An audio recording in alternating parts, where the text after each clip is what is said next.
একটা দেশ যেখানে হঠাৎ করেই নিস্তব্ধ হয়ে যায় কম্পিউটার ও মোবাইলের স্ক্রিন, পাঠানো যায় না মেসেজ, লোড হয় না ভিডিও, পরিচিত অ্যাপগুলোও হতে থাকে ধূসর, যেন শহরের সব জানালা একসঙ্গে বন্ধ। ইরান সরকার এখন হাঁটছে ঠিক এমনই এক বাস্তবতার দিকে।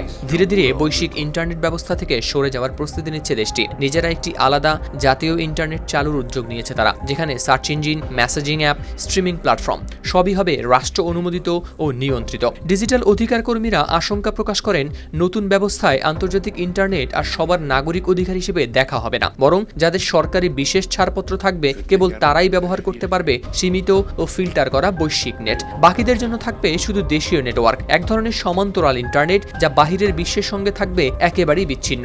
17 জানুয়ারি শনিবার ব্রিটিশ সংবাদ মাধ্যম দ্য গার্ডিয়ানের প্রতিবেদনে প্রকাশ পেয়েছে এ তথ্য। প্রতিবেদনে বলা হয়, ইন্টারনেটে সেন্সরশিপ পর্যবেক্ষণকারী সংস্থা ফিল্টার ওয়াচ জানায়, আন্তর্জাতিক ইন্টারনেটকে সরকারি বিশেষাধিকার হিসেবে রূপান্তরের একটি গোপন পরিকল্পনা বাস্তবায়নের পথে হাঁটছে ইরানি কর্তৃপক্ষ, যা একেবারে বদলে দিয়েছে ইন্টারনেট ব্যবহারের ধারণাকে।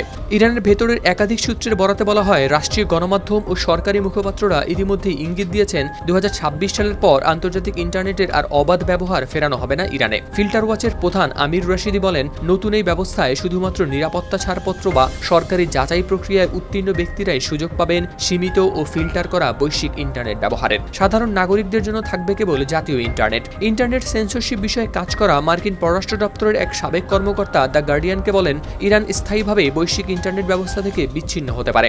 এটা ভীতিকর হলেও অসম্ভব নয়। বিশ্লেষকদের মতে বর্তমান পরিস্থিতি হঠাৎ কোনো সিদ্ধান্ত নয়, বরং গত 1.5 দশকের পরিকল্পনারই চূড়ান্ত ধাপ। এই জাতীয় নেটে থাকবে সরকার অনুমোদিত সার্চ ও মেসেজিং অ্যাপ, নেভিগেশন সেবা ও দেশীয় বিনোদন প্ল্যাটফর্ম, অনেকে যাকে তুলনা করেছেন ইরানি নেটফ্লিক্স বলেও। তবে উন্মুক্ত তথ্য ভাণ্ডার, বৈশ্বিক প্ল্যাটফর্ম, স্বাধীন যোগাযোগ সেসবের দরজা সেখানে প্রায়ই থেকে যাবে বন্ধই। এদিকে এই পরিস্থিতির পেছনে বড় ইঙ্গিত হিসেবে দেখা হচ্ছে সাম্প্রতিক দীর্ঘ ইন্টারনেট ব্ল্যাকআউট। বিশেষজ্ঞরা একে বলছেন 2011 সালের মিশরের তাহরির স্কয়ার আন্দোলনের সময়কার ইন্টারনেট বন্ধের চেয়েও দীর্ঘ।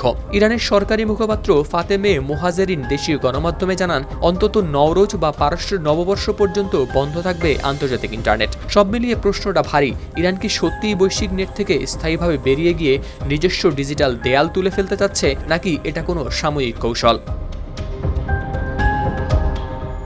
হাওলাদার শামীম, RTV।